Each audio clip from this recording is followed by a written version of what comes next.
নমস্কার, আমি মৌমিতা। আমার কবিতা পাঠ চ্যানেলে আমার সকল শ্রোতা বন্ধু এবং দর্শক বন্ধুকে আন্তরিক শুভকামনা জানিয়ে আজকের গল্প পাঠ শুরু করছি। আজ আমি আপনাদেরকে পড়ে শোনাবো প্রখ্যাত সাহিত্যিক সমরেশ মজুমদারের লেখা একটি ছোট গল্প। গল্পের নাম পিতা পুত্র উপাখ্যান। শুনতে থাকুন আজকের গল্প পিতা পুত্র উপাখ্যান। ডুডু আর সতীশ রায় মুখের উপর বলে দিলেন, দূর মশাই, খাঁটি সোনার গয়না হয় না, তার সঙ্গে ভেজাল মেশাতে হয়, তবেই সেটা চেহারা খোলে। তেমনি মেয়ে মানুষের স্বভাবে যদি একটু নষ্টামের ঝোঁক না থাকে, তাহলে তাকে আলুনি ছাড়া আর কিছুই ভাবতে পারবো না। কি বলো হে? কথা হচ্ছিল সতীশ রায়ের বাগানের বেঞ্চিতে বসে।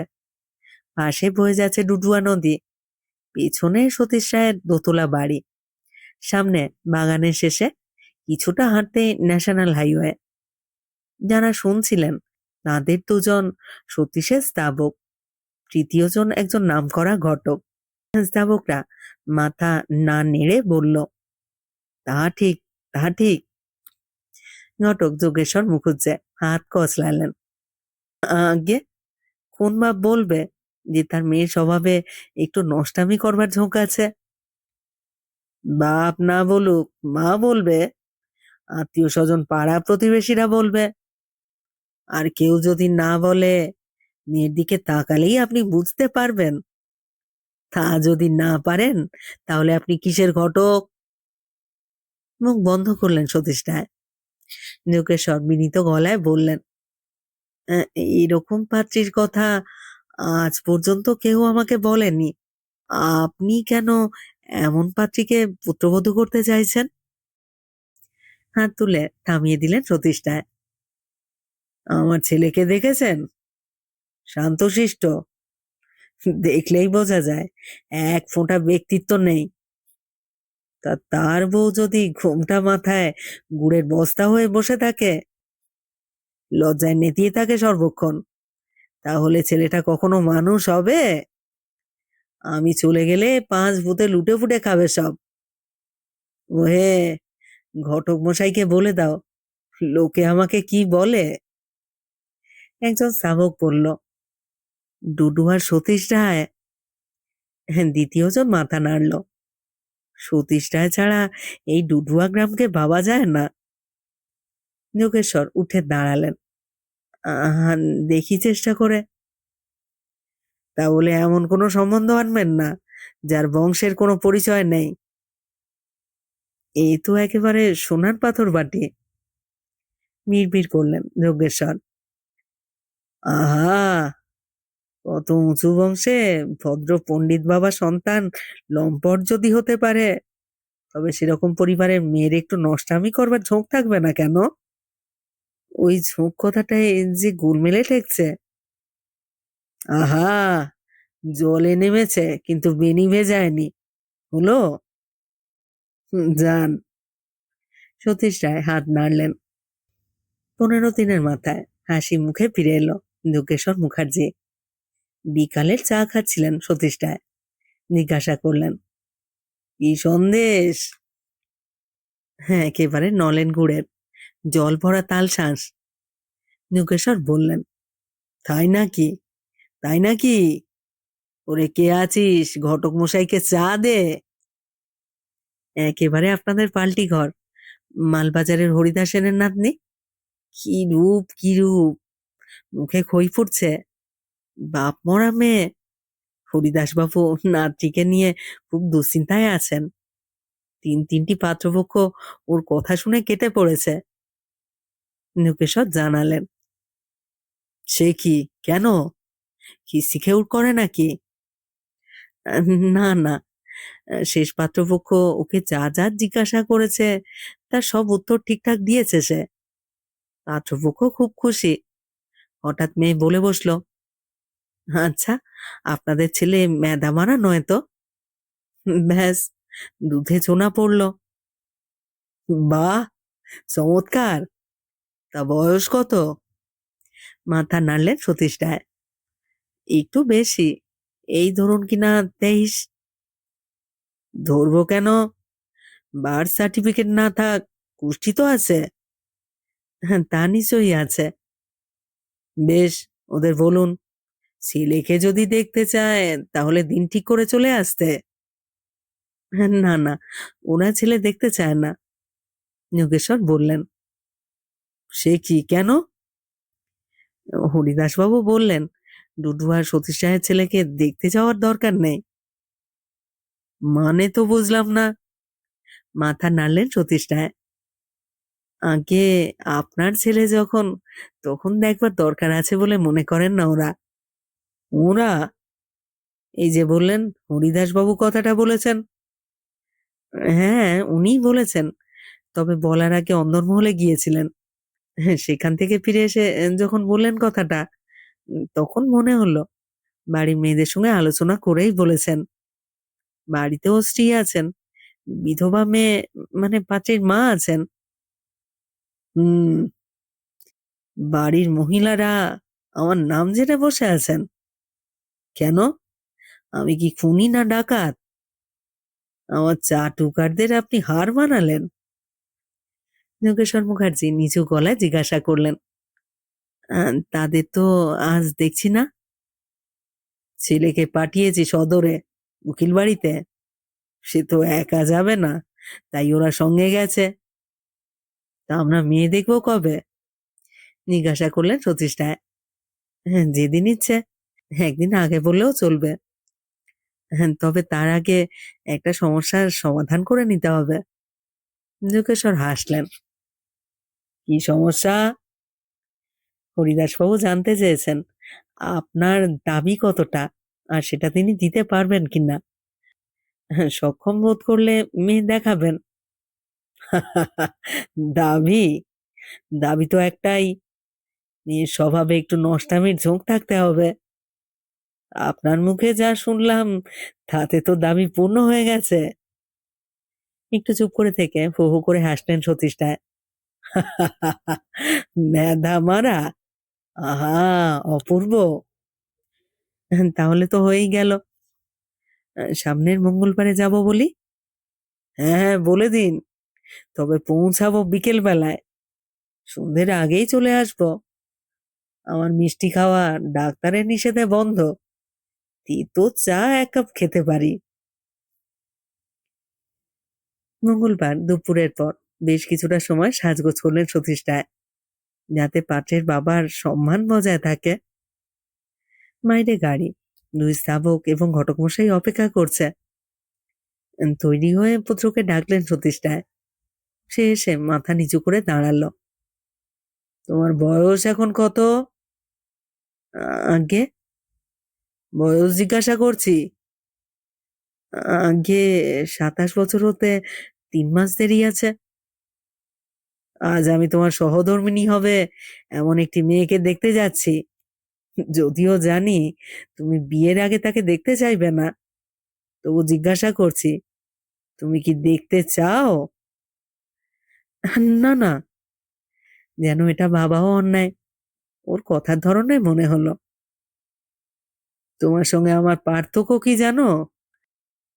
আমি হলে দেখতে চাইতাম।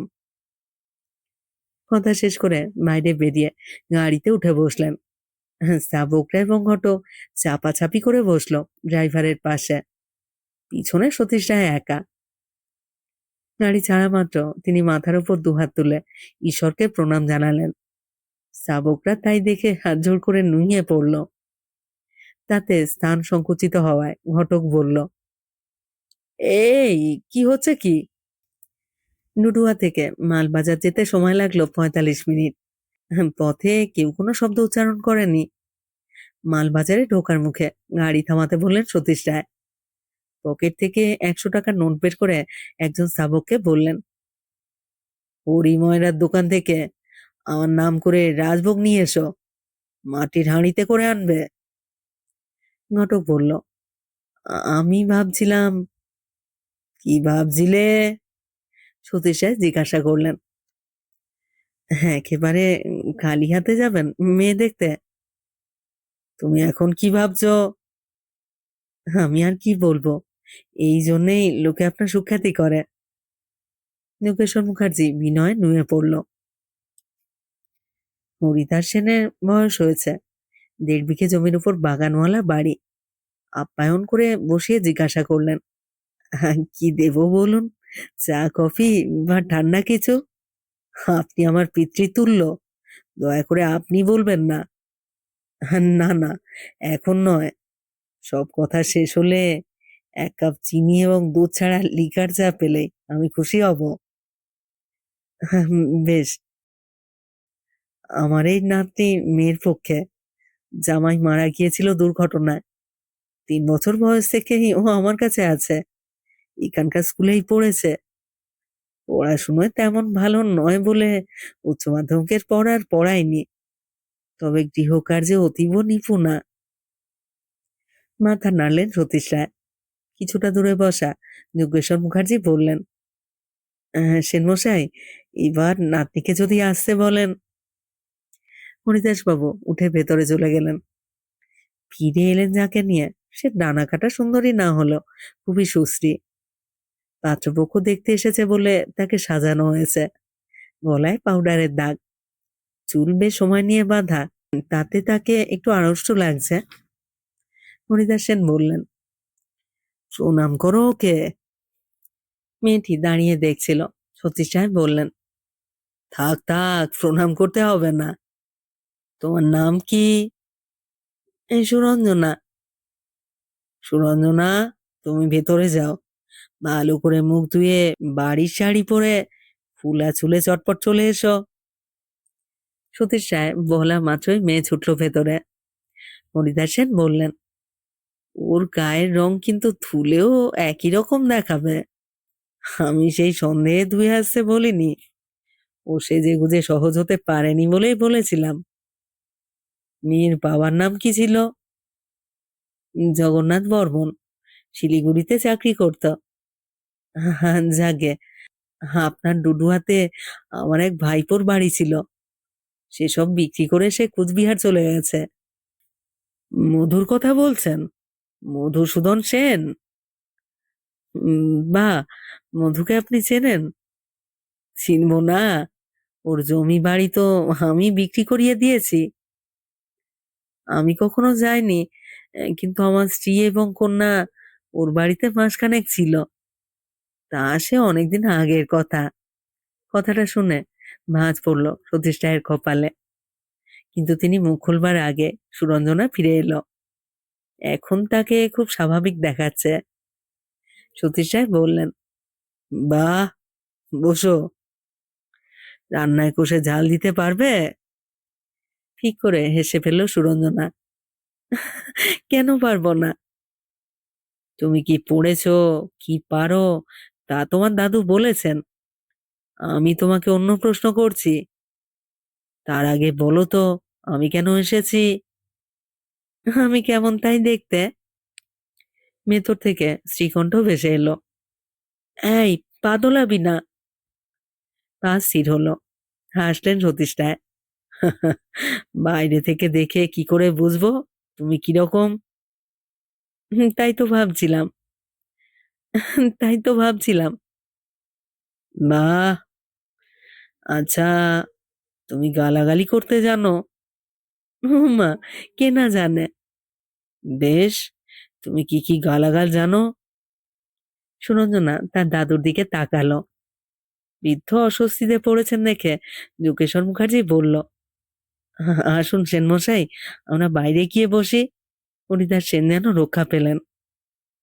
ওরা বেরিয়ে গেলে সুরঞ্জনা জিজ্ঞাসা করলো, সত্যি বলবো? হ্যাঁ হ্যাঁ। চোখ বন্ধ করে মনে করলো সুরঞ্জনা, তারপর বলল, উল্লুক, অসভ্য, ঢ্যামনা, মাকাল। আর আমি তো মেয়ে, তাই শালাটা বলি না।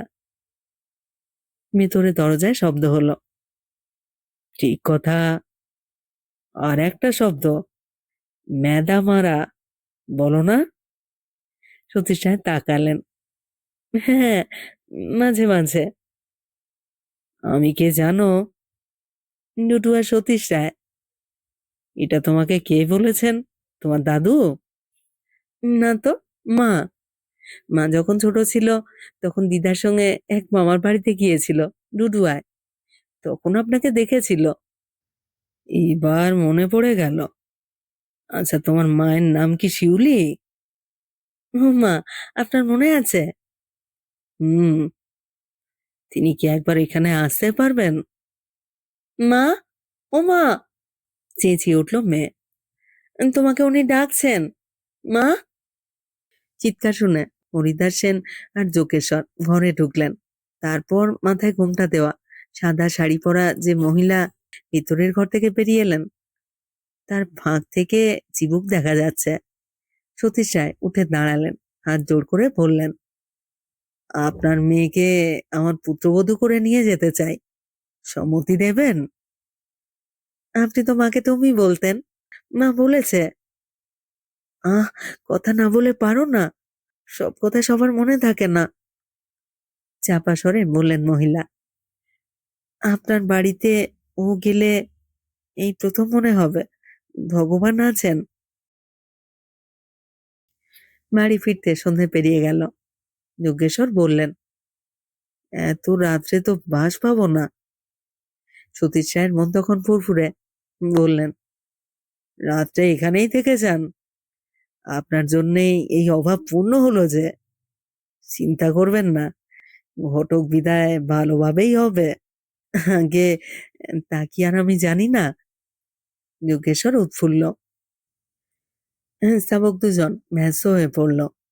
সন্ধ্যের পর তিন পাত্র খাওয়া সতীশ রায়ের অভ্যেস। স্ত্রী বিয়োগের পর থেকে এটা আরম্ভ হয়েছিল। তখন থেকে প্রতি সন্ধ্যার সঙ্গী এরা। তবে দুরকম বোতল থাকে, সতীশ রায়ের জন্য দামি বোতল, ওদের জন্য সস্তার। তাতে কিছু মনে করে না ওরা। যোগেশ্বর পান করেন না। চা খেতে খেতে বললেন, আগে মেয়েটিকে কেমন লাগলো? আপনি কি মাকাল, ঢ্যামনা, না মেদামারা? বলে হো হো হাসিতে ভেঙে পড়লেন সতীশ রায়। তার হাসিতে গলা মেলালো স্তাবকরা। সতীশ রায় বললেন, বিয়ের দিন ঠিক করতে কি বলতাম পছন্দ না হলে? এখন বলুন তো, এই কথাগুলোর মানে কি? ঢ্যামনা মানে কি? আগে বদমাইশ লোক, কিন্তু ঢং করে থাকে, যোগেশ্বর বলল। আর মাকাল, উপরটা সুন্দর, ভেতরটা নয়।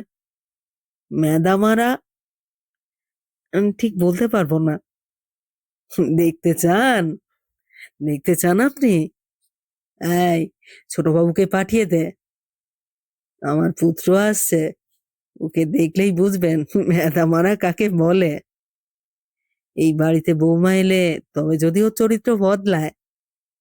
সতীশ রায় বললেন। একজন কর্মচারী বললে, ছোটবাবু তো বাড়িতে নেই। নেই? সে কি, এত রাত্রে তো সে বাইরে থাকার ছেলে নয়। খোঁজ, খুঁজে দেখ। যোগেশ্বর বললেন, মেয়ে দেখতে গেছেন শুনে বোধহয় মনে আনন্দ হয়েছে।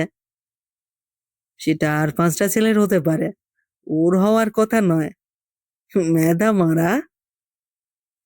আধ ঘন্টা পরে চিৎকার শোনা গেল, এই ছেড়ে দাও, ছেড়ে দাও, নইলে কিন্তু মেরে ফেলবো। আমাকে চেনো না তোমরা? সালা, ফাটিয়ে দেবো সবাইকে। সতীশ সাহেব বললেন, কে, কার এত সাহস? যোগেশ্বর মাথা নাড়লেন। জড়ানো গলা, মালকে চেঁচাচ্ছে। ততক্ষণে কর্মচারীরা ধরে নিয়ে এসেছে এই ঘরের দরজায় যাকে। তাকে দেখে সতীশ রায়ের চোখ স্থির। এ কি, তুমি? পুত্র বলল, ইয়েস, আমি। ইয়েস ইয়েস, আমি বাংলা খেয়েছি। যোগেশ্বর জিজ্ঞাসা করলেন, স্বভাবের বাইরের কাজ করলে কেন বাবা? আমি দেবদাস হব, আমি দেবদাস হব, টলছিল পুত্র। দেবদাস? যোগেশ্বর হতভম্ব।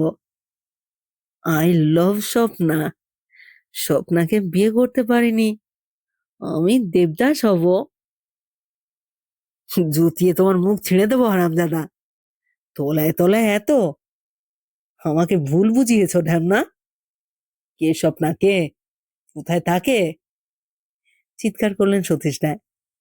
একজন স্থাবক বলল, পোস্টমাস্টারের মেয়ে, গত মাসে বিয়ে হয়ে গেছে। বিয়ে হয়ে গেছে? হেসে উঠলেন সতীশ রায়। বললেন, ভালো, ভালো, ভালো। বিয়ের আগে জ্ঞান বৃক্ষের ফল খাওয়া ভালো। বৌমার কাজটা সহজ হয়ে গেল। শেষ হলো আজকের গল্প। সমরেশ মজুমদারের লেখা ছোট গল্প পিতা পুত্র উপাখ্যান। যারা এই চ্যানেলে পুরো গল্প পাঠটি শুনলেন তাদেরকে জানাই আমার আন্তরিক ধন্যবাদ। যারা নতুন শুনছেন, যারা এখনো এই চ্যানেলটি সাবস্ক্রাইব করেননি, তাদের কাছে অনুরোধ, আপনারা সাবস্ক্রাইব করে আমার সাথে থাকুন আর নিয়মিত শুনতে থাকুন নতুন নতুন বাংলা গল্প। সকলেই খুব ভালো থাকুন। ফিরে আসছি খুব শীঘ্র নতুন গল্প নিয়ে।